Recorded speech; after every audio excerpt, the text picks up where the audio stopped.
Okay, a very good afternoon to one and all. As we are discussing in the previous lecture, the testing. So we can continue with this topic, the testing. What is white box testing and black box testing? Today we are discussing about this white box and black box testing. So let's start the content. What we are discussing in the black box testing and white box testing. Black box testing is functional testing. Equivalence partition is there, boundary value analysis, cause effect graphing. In white box testing, there is a structural testing is there, where we are discussing about the structural statement coverage, branch and decision coverage, path, and in the last we can have the comparison between the black box testing and there is a white box test. So in the last lecture we are discussing about the testing, the goal of testing, what are the different goals of testing, what are the empirical testing, and then we can have talking about the samples in testing. In that samples in testing, we can have the two parts is there. The first one, test in a small. We can have two parts is there. The first one is the white box testing, and the second one is a black box testing. Let's start about the black box testing. In a black box testing, we just focus on input and output of the software system without bothering about internal knowledge of the software program. Means whenever we have to going to text any code by applying or by using the black box testing, we are just focusing about what we have providing the input and what the output of a software system. And here we cannot bothering about what we have written in our program. It is not, we cannot any taken into consideration. So in a black box testing, we just focus on input and output of the software system without bothering about internal knowledge of the software program. What program that we have written in internally, we cannot bother about this. We have just focusing about the in a black box testing just input and what is the output of that program. That is only we can have in a black box system. The above black box executable program can be any software system that you want to test. Means whenever we have to test in a black box, look at the black box. There is a in the diagram in the black box there is a one executable program is there. So we cannot bothering about this executable code. We have just focusing about what is the input of that a program and what is the output of that program. We have just focus on it. If we provide the proper input and if we get the proper output, then definitely the test is successful completed. That is called the black box testing. Then by applying the black box technique, we have to derive a set of test cases that satisfy the following criteria. So the black box testing is also known as the functional testing. The black box testing is also known as the functional testing is based on the definition of what a program is intended to do, that is on the program specification rather than on its structure. So we can have discussing in the previous slide that we cannot think about what is the internal structure of a program of the software. No, we cannot think about it. We have just think about it, what we can provide it and what will get the output. So basis on that, we can apply or we can derive a set of test cases that satisfy the following criteria. The test case that reduce by a count that is greater than one number of additional test case that must be designed to achieve reasonable testing. In the black box testing, we have focusing about the number of additional test cases by counting or by count that is greater than one number of additional tests. That means whenever we can have test any software code or any block of code or any program, then we can have increase better the count of our test cases to achieve the reasonable test. Second one, the test case that tell you something about the presence or absence of classes of error. rather than an error associated with only with a specific test at hand. So whenever we can have a criteria of test cases that we tell something about the presence or absence of classes in error. What are the presence, or if there is a presence or absence of error is there, so we can talking about that only the presence and absence of error rather than the error associated with our specific test at hand. So we cannot thinking about what is the program input and what are the errors that we have found it. We cannot talking about this.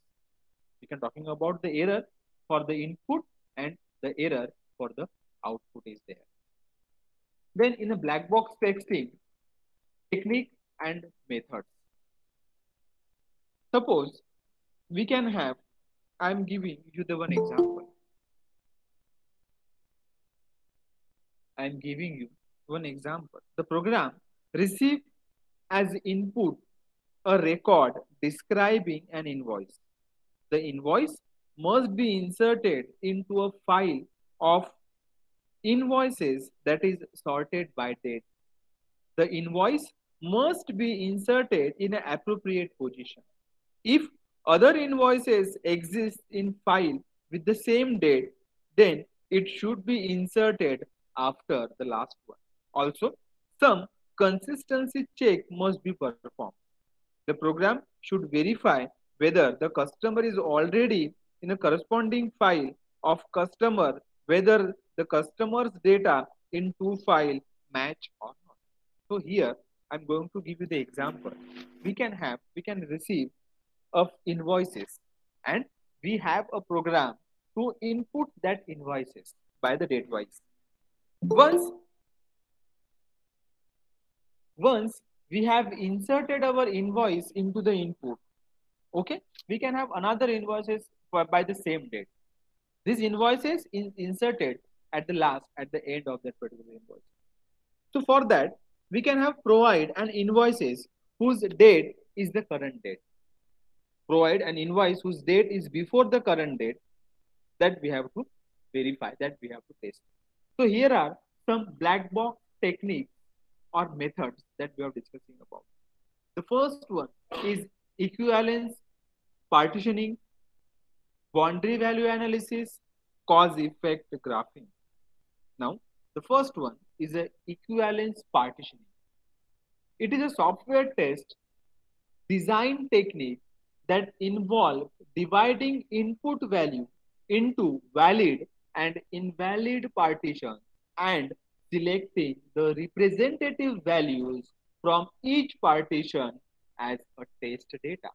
Whenever we have to test in a black box testing of our particular software or input, so the first thing, that is what the equivalence partitioning. Whenever the software test design technique that involves, we have to divide our input values into a valid and invalid partition. Means if we have to input a valid data, that is a different partition, and if there is some invalid input is there, so that is the invalid partition is different. And selecting the representative value from each partition as a test data, and we have to test that valid input and invalid input partitions simultaneously. By selecting the representative values, we have to test that partition each time. Second is the boundary value analysis. It is a software test design technique that involves determination of boundaries for input value and selecting value that are the boundary and just inside outside of the boundary as test data. So in a boundary value, what are the test data? Whenever we have to software test design technique is there that involves determination of boundary for input values. What the boundary we have decided? We have to decide this. We have to determine the boundaries for input value. And selecting that values are the boundary just inside and outside. So what we have testing? We have to test the input values of the boundary. Inside input values, we have to test in a different, and outside the boundary of that input value, we have to test the different. So that the first technique, the partition, that is valid and invalid partition that we have to test data is there. And in boundary value analysis, we have to test the input boundary and the outside boundary of that particular test data is there that we have to test. That was the technique in black box. Cause effect graphing is there. Another technique is what? The cause effect graph. It is a software test design technique that involve identifying the cases. Okay, in a cause effect graphing, it is a software test design technique that involve identifying the cases, the input condition. Whenever we have to cause effect graphing technique or method we apply in a black box testing, so we have to identify the cases, input condition, and the effect, the output condition. If we provide the input, that is the input condition, and by providing the input, what we have expected output is there, what is the effect of that input is there, that is the output condition. So both the conditions that we have tested in the cause effect graph and generate the test cases accordingly. We have to test it, this graph. Now let's discussing one by one the equivalence partition. Equivalence partition, also called the equivalence class partitioning, is there. It can be applied at any level of testing and is often a good technique to use first. So whenever we have to use the black box testing, the method is equivalence partition. At the any level, at the any case, we have to implement this technique in our black box test. At any level, at any cases, we have to implement it. At any level of the testing, any level of the programming, we have to implement it. And it is often a good technique to use whenever we have to test our code. The idea behind this technique is to divide, that is a partition, a set of test condition into a groups or set that can be considered the same. Hence, equivalence partition is there. Why it is called equivalence? Behind that idea behind that the equivalence partition technique is there is what? We have to test the conditions in a group wise. That is, valid condition is there, that is one partition is there, invalid input is there, that is another partition is there. That is why that is called the equivalence partition. Equivalence partition is a test technique where input value set into classes for testing. Look at the input values. What are the valid input classes? Keep all valid inputs. And what are the invalid input classes? Keeps all invalid input. So in the equivalence partition in the black box testing, we have to focus on the valid input and invalid input classes. In the valid input, we have to keep all the valid input at one case, and in an invalid input, we have to keep all our invalid input in another case, and we have to test inputs in equivalence partition is there. In equivalence partitioning, if an input condition specifies a range, one valid to invalid equivalence classes are identified. How we can test our equivalence partition? According to the classes, we define our guidelines, how we can test our equivalence partition. In that equivalence partitioning, if an input condition specify a range or one valid and two invalid equivalence classes are defined. What we have taken? We have taken into consideration the first one is valid input, one valid input is there, and two invalid input or invalid classes are there that we have to define, and we have to test according to it. If an input condition required a specific value, one valid and two invalid equivalence classes are defined. If an input condition specifies a member of a set, one valid, one invalid equivalence classes are defined. If an input condition is Boolean, one valid and one invalid classes are defined. By applying the guidelines for the derivation of equivalence classes, test case of each input domain data atom can be developed and executed. So here are some guidelines. What are the guidelines? If we are given the input condition is specified, then we have to test one valid input and two invalid input whenever we are giving the range.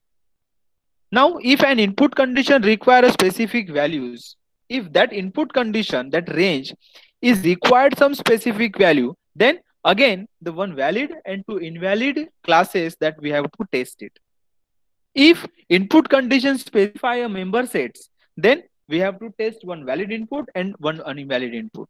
If our test condition is boolean, that is it gives me the true and false value, then only we have to consider test it one valid input and another invalid input is there.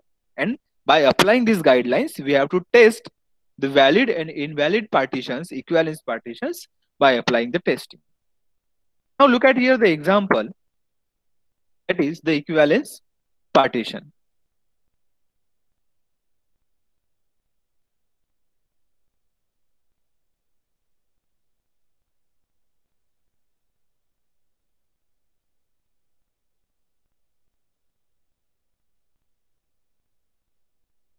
Okay. In that example, a test field permits only numeric characters. Like we can have a program where input is permits only a numeric character is there. The length must be 6 to 10 character long. What are the input length is there? So the input length is must be 6 to 10 character longs. Now the partition according to the required should be like this. Now we have to make a partitions, that is from 0, 1, 2, 3, 4, 5. These are the 6 character, that is the invalid input is there. Then we have 6, 7, 8, 9, 10. These are the 6 values, that is the valid input is there. And then we can have the 11, 12, 13, 14. These are the 4 invalid inputs are there. So we can have make a partitions of our data of our numeric character by invalid, 2 invalid partitions is there and 1 valid input partition is there. While equivalence partition, value in all partition are equivalent. That's why 0 to 5 are equivalent, 6 to 10 are equivalent, and 11 to 14 are equivalent. So we have equivalently make a partitions of that all numeric character and we have test that particular values. Now look at how we can test. At the time of testing, have you seen the presentation?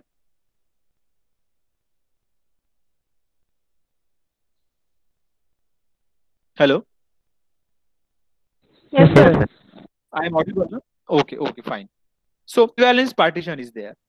So like we can have test at the time of testing, test 4 and 12 are invalid values and 7 as valid one. Like we can have a specify range that we have given, that specify range values, that is the 2 invalid and 1 valid input is there. That's why we can have the test 4 and 12 that both are the invalid. Look at the previous diagram, and 7 is a valid input. So we have to test it. It is easy to test input range 6 to 10, but harder to test the range 2 to 600. Test will be easy in the case of lesser test case, but you should be very careful. Whenever we have to test the input character, okay, the test cases are very high. It is very hard to test the input range in between 2 to 600. And it is very easy to test the 6 to 10 cases are there. So that whenever we are going to test in equivalence, so whenever we can make a partition, it is very less test cases, but whenever we have to test it, we must be very careful. So assuming valid input, that means you believe that the developer code the correct range between 6 to 10. Second one is a boundary value analysis. Second test technique is what? The boundary value analysis. It's widely recognized that input value at the extreme end of input domain causes more errors in the system. More application error occur at the boundaries of input domain. Boundary level analysis means what? Whenever we have to take a input and we can assign the range, so there is a boundary of that particular input is there, and above that boundary there are some errors also is there. So that error, that boundary error, that we have to test it. Boundary value analysis test technique is used to identify error at boundaries rather than finding those exist in center of the input domain. Whenever we have to test the cases, in that testing the cases, we have to only focus or identify on the boundaries error. At the range is specified is there, that range, that boundaries value or input values, that we have to only specify. Boundaries value analysis is the next part of equivalence partitioning for designing test cases, where test cases are selected at the edge of equivalence classes. So how this boundary level identify our test cases? By the previous technique, that is the equivalence partitioning is there. By applying the equivalence partitioning, the boundary cases or boundary value analysis is identifying our boundaries, and then they can have a test cases is there.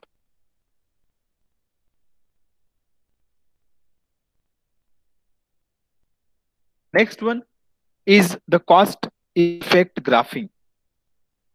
A cause stands for a separate input condition that fetches about an internal changes in the system. Okay, the cause effect. Cause means what? The cause stands for separate input condition that fetches about the internal changes in the system. Cause means what? There are some internal changes is there, that values fetches from the input. And effect is what? The effect represent an output condition. Cause means input and effect means output. So cause effect is what? We can have some input is there, we can have fetch the input, and what is the expected represented output is there. That transformation, that states VM resulting in the cause effect graphic technique is there.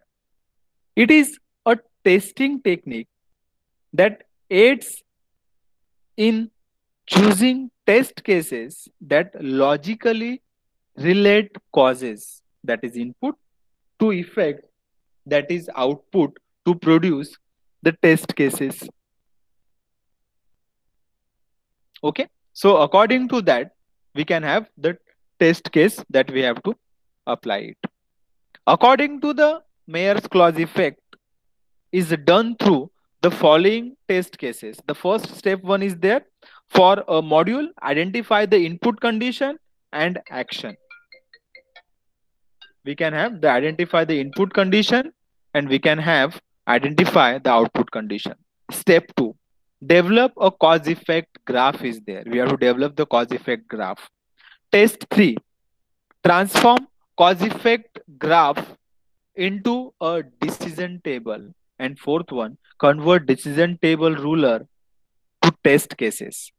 So according to the cause effect, we can have following the 4 steps are there. Steps 1 is what?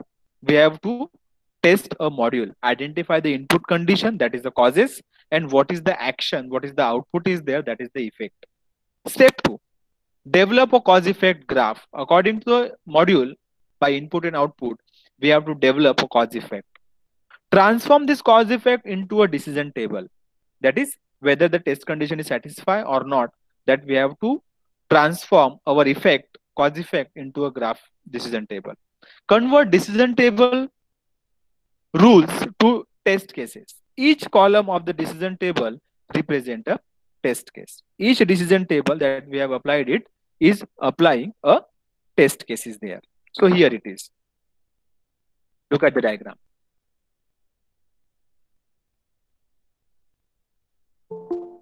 In this diagram,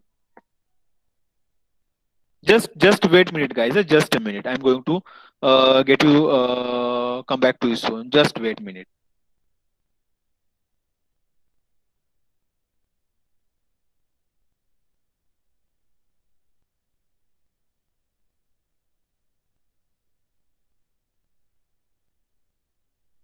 Okay. So look at the diagram. The effect 1, 2, 3, and 4. In that case, we can have the cause effect is there. The first one where we have to identify the input and output. In cause 2, we can make a graph of it. In a cause 3, we can have the decision preparing a decision table, and in cause 4, we have to apply that decision table in a black box testing.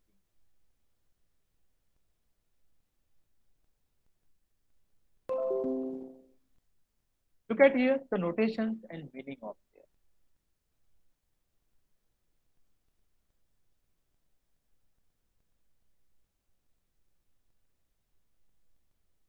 Okay, so this is all about the black box testing,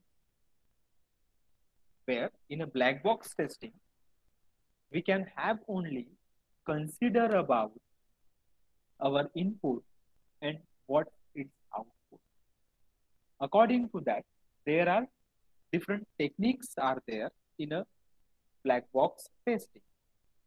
The first one is what?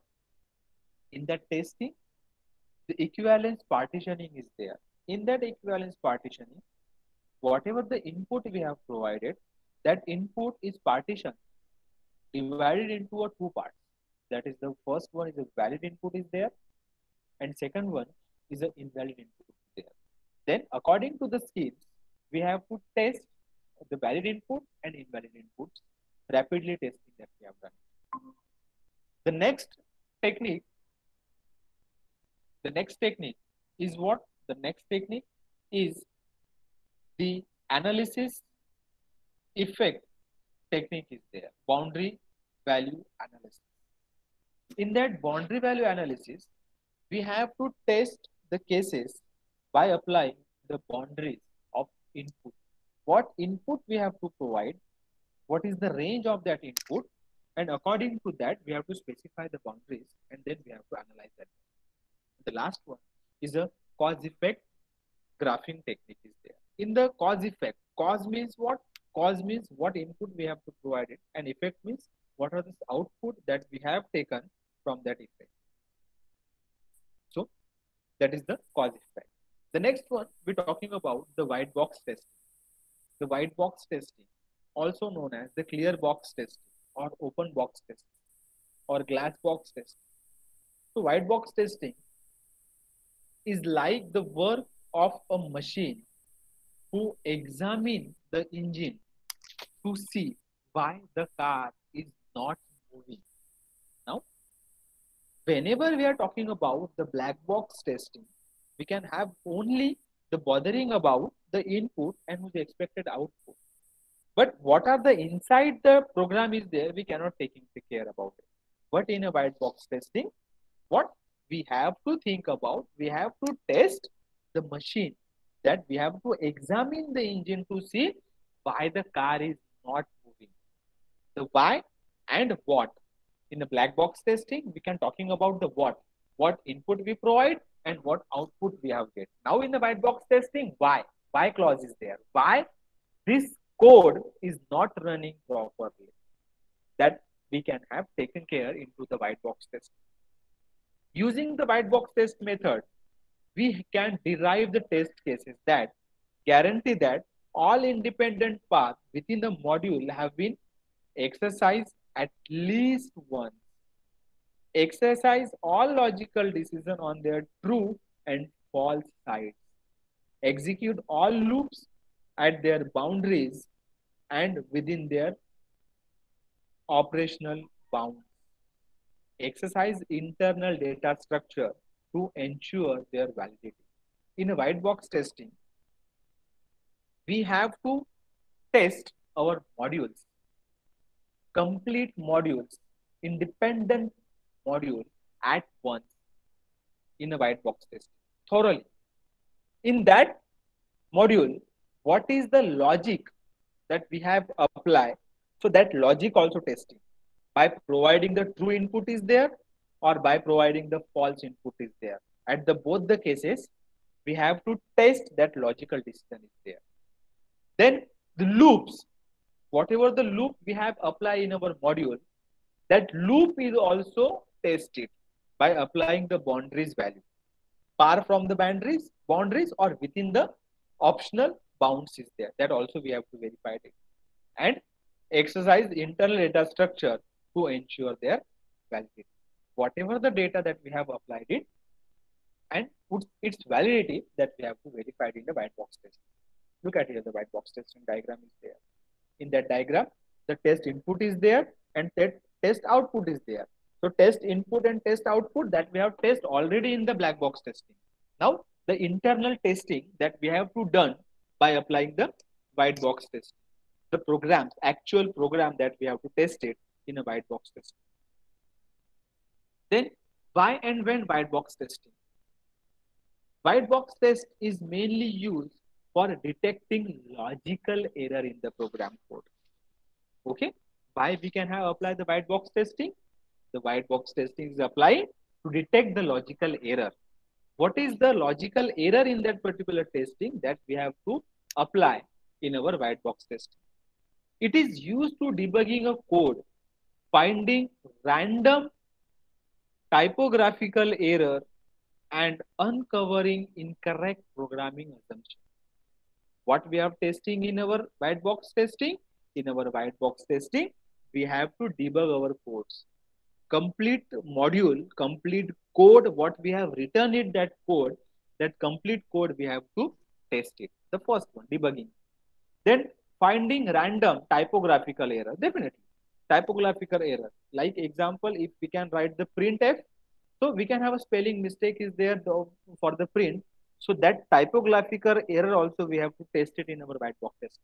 And uncovering incorrect programs. So incorrect program, there are some missing the classes or assumptions is there. So that kind of complete in uncovering incorrect program that we have to test it in a white box test. So the white box test is done at low level design and implementable code. Low level design. Why the low level design? Because of we cannot test the white box testing in our high level. Because in our white box testing, we have to complete our guideline by applying the code.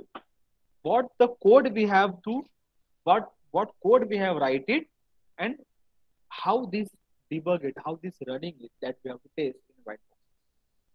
It can be applied at all level of the system development, especially unit testing, system testing, and integration testing.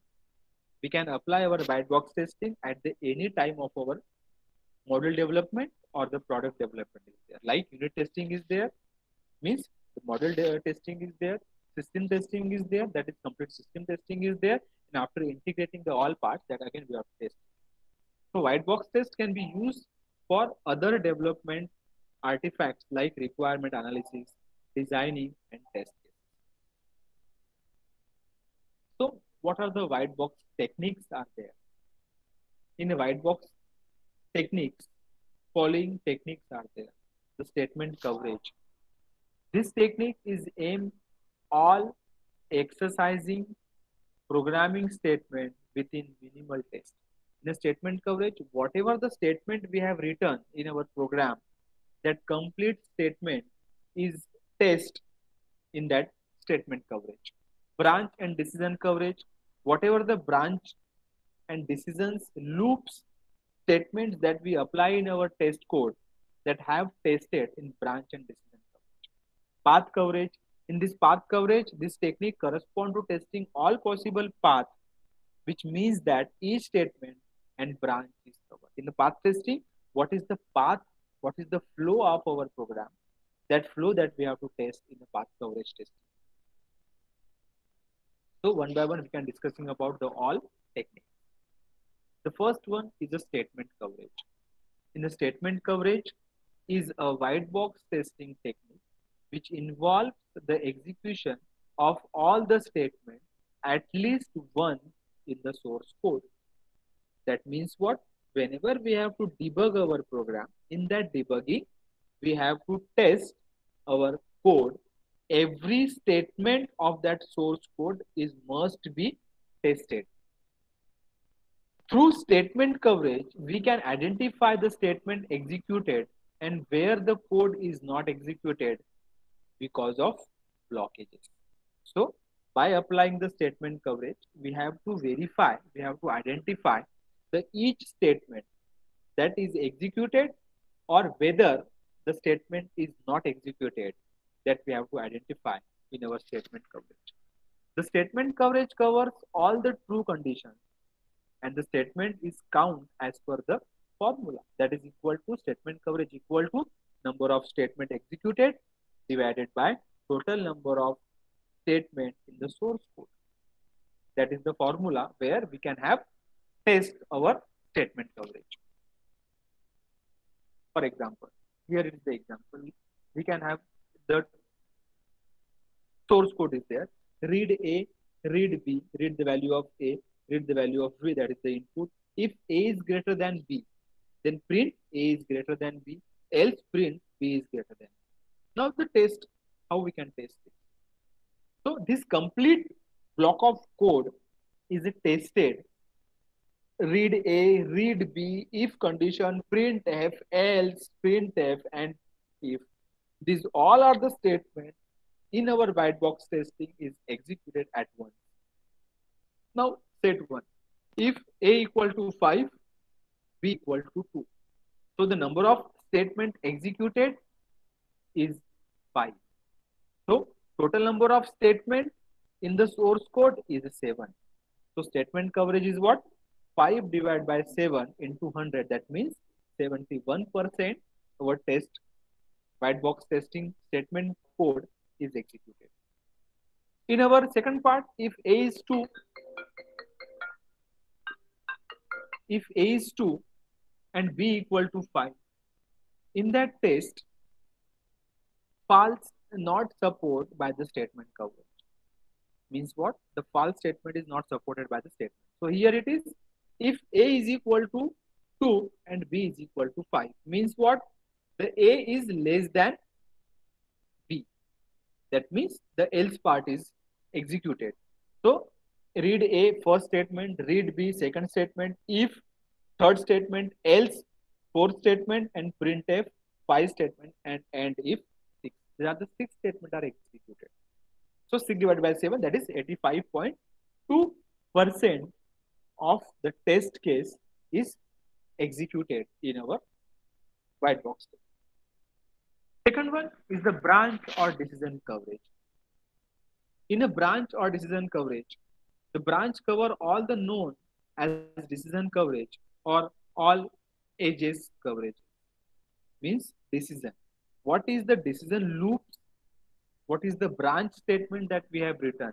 These all branch statements are executed or tested in this branch and decision coverage. It covers both the true and false condition, unlikely the statement coverage. Definitely.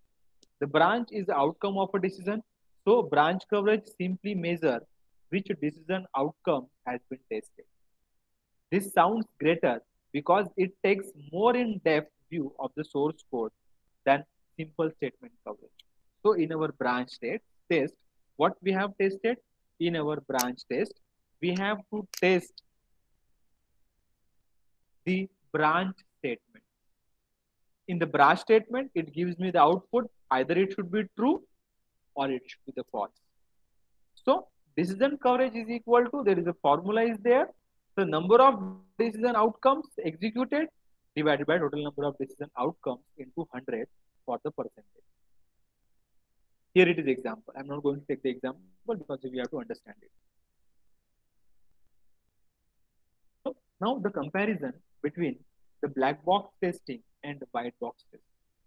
So the black box testing is the software testing method which is used to test software without knowing the internal structure of code or programming. But in a white box testing, we have to test our internal structure of code. This type of testing is carried out by the tester. Generally, this type of testing is carried out by the software developer. Implementation knowledge is not required to carry out black box testing, but implementation knowledge is required is to carry it out in a white box testing. Programming knowledge is not required to carry out black box testing, but programming knowledge is required to carry it out in the white box testing. Testing is applicable on higher level of testing like system testing, acceptance testing. In the white box testing, we have to test the lower levels like unit testing, integration testing, and system testing. Black box testing means the functional test or external testing, and white box testing means the structural test or the interior testing.